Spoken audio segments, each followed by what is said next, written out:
Alright guys, welcome back for another Dokkan Battle video, and today what I wanted to talk about is Gohan's Banner. Is it worth summoning for him, as well as maybe future changes that we could see from his banner, because as you know, they usually do change the banners and what units are featured and which aren't here on Global, because you know, it's usually not the same as it was on JP, as well as talk about this Awakening for the Tarball free-to-play unit, as well as this Gotenks unit that I did not go over. So first of all, we're going to look at Gohan's Banner. So this was Gohan's Banner here on, DBZ Space. So a huge shout out to DBZ Space. It is a 7-featured unit banner. This was JP's banner, of course. It came with obviously the new Kibito and Supreme Kai. Gohan had Bardock, Piccolo, Int Kid Goku, AGL Meta Cooler, and STR Ultimate Gohan. Now, in terms of units that we could see change, I could see Cooler being changed, because again, Cooler, it has been a unit that's been on quite a few banners for a while now. I don't see this STR Ultimate Gohan being changed. I would assume that they might even put more Ultimate Gohans as featured units, but seeing as it was 7 featured units, for SSRs, again, like, we're not even counting the SRs, because, we all know it's going to be filled to the brim with SRs, like, as you can see down here. Like I said before, I could see Metal Cooler being changed. I could see Bardock being changed, because again, Bardock, I think, before...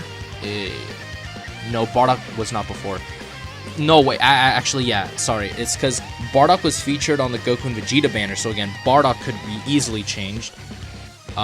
Piccolo, I think, might stay, because again, Piccolo really hasn't been on a whole lot of banners. Int Kid Goku. Now, Int Kid Goku is really interesting, because again, he can either both be removed or he can stay. Because again, personally for me, I really haven't seen Int Kid Goku on a whole lot of banners. But because of that, they might just like switch him for a different unit. Because if they switch, Bardock, because again, Bardock has recently been on the Goku and Vegeta banners, the unit that I could see replacing Bardock is not you, but it is Int Future Gohan. Because again, we have not gotten this Int Future Gohan as a featured unit on a banner for a very, very long time. In fact, I would go as far as to say I haven't seen this guy featured on a banner since his initial release over here on Global, which was the 3rd of February. So again, a very, very long time it's been since we've actually seen Int Future Gohan. And again, this Int Future Gohan is super, super good. He's a unit that not a lot of people talk about in terms of being, say, like a top TUR in the game.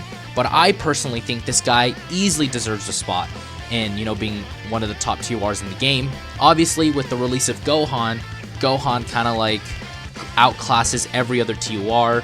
He's kind of like in a league of his own. He's basically power creep at its, maximum form. But in terms of a TUR, I would say that he's easily in the running, because again, he raises defense for 1 turn, which is a 50% defensive raise, so he's not bad defensively. I mean, his leader skill as well is super, super good.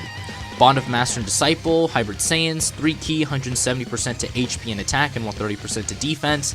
This is the optimal leader skill that you want to run.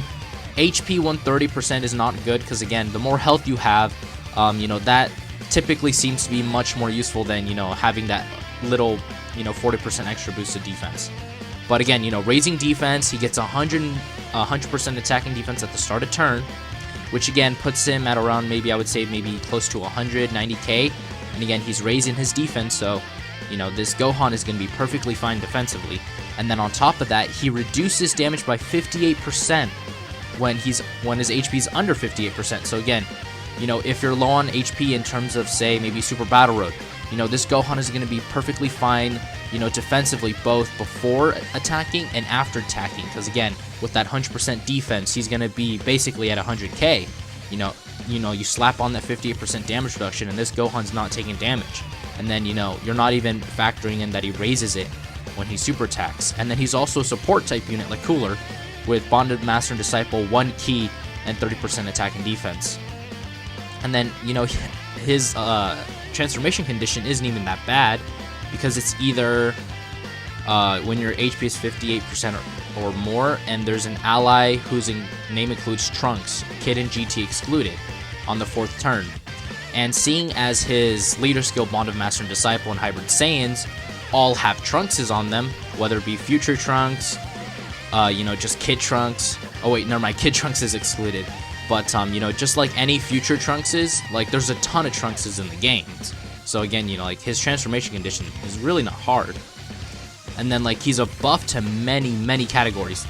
Obviously, Desperate Struggle, that is not a category that we have over here on Global yet. But, again, we're probably going to get that one soon in around maybe December. He's a buff to Android/Cell Saga. He's a buff to, you know, Hybrid Saiyans, which kind of needs it right now. Because, again, Hybrid Saiyans is usually not a team that you see many people running.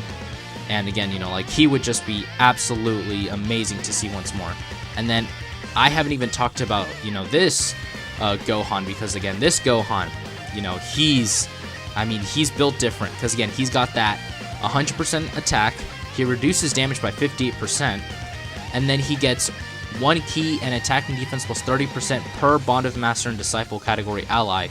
So again, you know, if you want to, let's say, you know, see this guy at his best, you really want to be running him on the Bond of Master and Disciple team, and, you know, with that damage reduction, again, with you know, like, what, maybe 150% attack and defense, because, again, the more Bond of Master and Disciple allies, again, the stronger he gets. So if you run a full Master, Bond of Master and Disciple team, you know, you're going to be at around like maybe 150% attack and defense. So again, you know, like this Future Gohan, you know, he's really good. Or they could do Blue Kaioken Goku, but I honestly hope that they really don't put this guy again, just because, again, he's been on quite a few banners now. And, you know, seeing as what they did with Cooler on Cooler's banner, you know, instead of having Cooler featured, they replaced him with Kaioken Goku. I believe it was Beerus's banner, I believe, is what they switched Cooler with. But I could be wrong. You know, I could see them doing that again, you know, just throwing this guy on there. But hopefully they don't, because, again, you know, like, we all know how great he is with his, you know, like, his Spirit Bomb. But, you know, I really hope it isn't him. Now, in terms of, you know, like, we just talked about who would be replacing Bardock. In terms of just other units that we could see, like, in terms of, like, replacing Cooler, I could see Android 13 replacing Cooler. Again, this Android 13, he's not horrible. Like, he's not bad. Like, I know a lot of people kind of clown on him. Like, oh, Android 13's freaking horrible.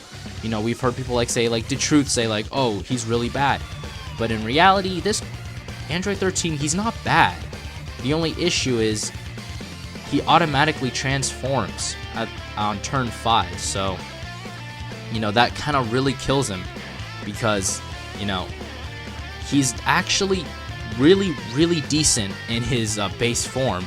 You know, I would go as far as to say I kind of prefer him in this form, because, again, he's a support type unit of 2 key and 30% attack and defense, which is not like a horrible thing. Like, he's given key, which is really beneficial. You know, he's given that attacking defensive buff. He has 130% attacking defense.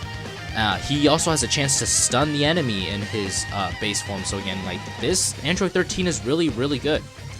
And the only way that you know, can guarantee not transforming into him is if you don't have 2 or more Android's category allies on the team, which is hard, because, again, his leader skill, Target Goku, is basically the Android's category. So, you know, Fusion Android 13, he's good. Like, he can do good damage. You know, he's super good against Goku units. But, you know, he's just missing something. You know, he's just missing that one little thing that could really, you know, bump him up even further. But, you know, this Android 13 unit, he's not bad at all. By any means, he's not bad. Now, in terms of value for your stones. Now, there was something that did appear, I saw it on Twitter, that they found in the files. They found that, actually, there might be tickets. Now, that changes things very drastically. If there are tickets, like the Super Saiyan 2 Tech Goku, and, no, not Super Saiyan 2 Tech Goku, but the Super Saiyan 2 Int Kit Goku, and the Super Saiyan 2 Vegeta. If there are tickets like that, where they have a separate ticket banner for each time that you summon, then I might have to say that this is a must summon.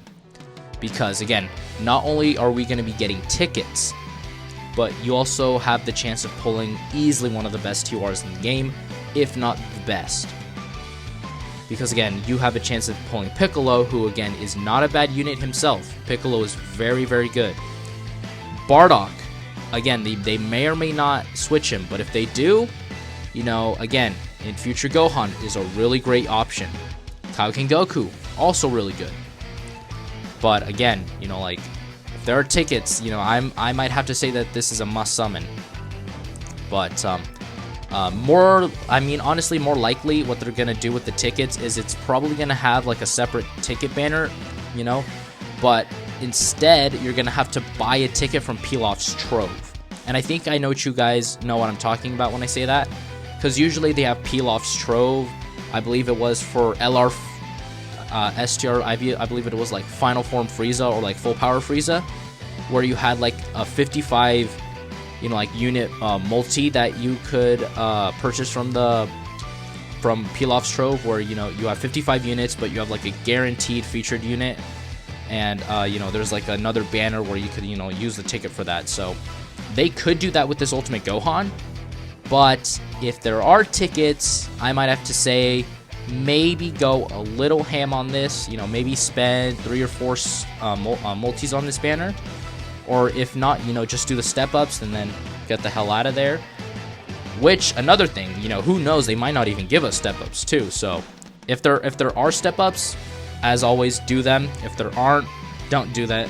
Like, don't summon if there are no step-ups and there's not going to be like a ticket banner like there was you know, for the anniversary, you know, just to put it very blandly. If there's tickets like there was for the anniversary, then I would say, yeah, summon as much as you want. But if there's not, do the step-ups, and if there are no step-ups, just don't summon. So anyways, guys, that is going to do for today's video. That is basically what I want to talk about. You know, what could we see come to Gohan's banner?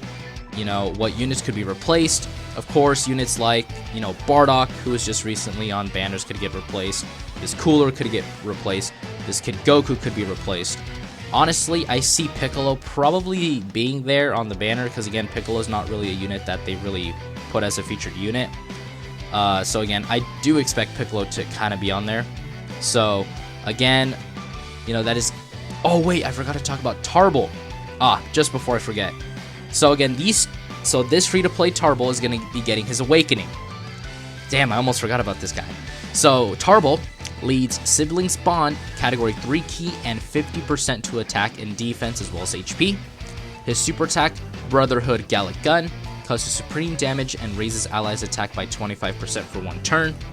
His passive skill, Brother in Arms, changes STR key spheres to AGL key spheres, attack and defense plus 60%, chance of evading enemies' attack, including super attack, plus 30% when there are 2 or more Vegeta's family category allies on the team. Siblings Bond category allies 1 key, 20% attack and defense. So again, this Tarble, he's not the best, but he's not bad. Again, because he is someone who's changing key spheres, so again, that's really, really big, because again, key sphere or like orb changers are really, really important. He does have a 30% chance to dodge, which is, you know, pretty good if you do run him on the Vegeta's family, basically. He's got a decent start of turn attack and defense, which is 60%, because again, he is a free-to-play unit, we have to remember that. And then he's a Siblings Bond support type unit, so again, you can run him on the Siblings Bond category, but other than just a support type unit buff and his orb changing, that's probably the only reason I could really see you run him. And then he's only on Pure Saiyans, Vegeta's family, and Siblings Bond. So again, not a horrible unit, not someone I would say that you should rainbow unless, you know, you really want to. But personally, I will farm him up, but I just probably won't rainbow him. And then, before I forget, this Int Gotenks is going to be getting his awakening. Now this Int Gotenks, he leads Fusion, 3 key, 50% to HP attack and defense. Super attack, Wolf Fang Volleyball Fist, causes supreme damage and greatly lowers defense. His passive is 90% attack and defense when performing a super attack. So again, he has no attack and defense buff at the start of turn, so you do want to have him super before he gets hit.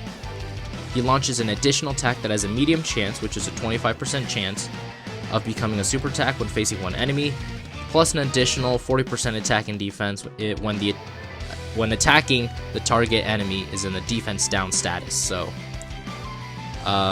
just have someone lower defense, someone attacking the first turn that can lower defense, then have this Gotenks attack, and he's gonna have 130% attack and defense when he has super attacks. So again, this Gotenks is decent, just like all the other free-to-play units. He's gonna be decent, but he's not gonna be like super, omega, like, oh my god, this guy's nuts, crazy in terms of free-to-play unit. So, and then he's on Fusion, Hybrid Saiyans, Youth, and Special Pose. If they do introduce the Special Pose category, he's gonna be a decent unit on there. Of course, he's gonna be, outclassed by, the Dokkan Fest exclusive base Gotenks that's gonna be releasing in November. But he's gonna be a decent option if you don't pull, the Dokkan Fest one. So, anyways, guys, that is gonna do it for today's video. Again, I would summon if there's a ticket banner like the anniversary. I would summon. It kind of depends on on you how much you do want to summon. I would say for the normal player, just maybe 1 or 2 summons and take your tickets, use them, and call it a day. If there isn't one like the anniversary, if there are step ups though, I would do the step ups. Because again, you do have a chance of pulling the featured unit. I know I did with Beerus. Many people did as well with Kefla. I didn't for Kefla. But, again, you could be one of the select few who do get really lucky and do pull him off the step-ups. And then if there are no step-ups and there is no ticket banner, like the anniversary ticket banner, then I would say just skip him. I know Gohan's really good, but it's not worth your time. So, again, that is my recommendation for you guys. And then, these are the types of units that I could see be on the banner and replace other ones. Android 13, Kaioken Goku, and Int Future Gohan. So anyways, guys, that is going to do it for today's video, and I will see you guys in the next one.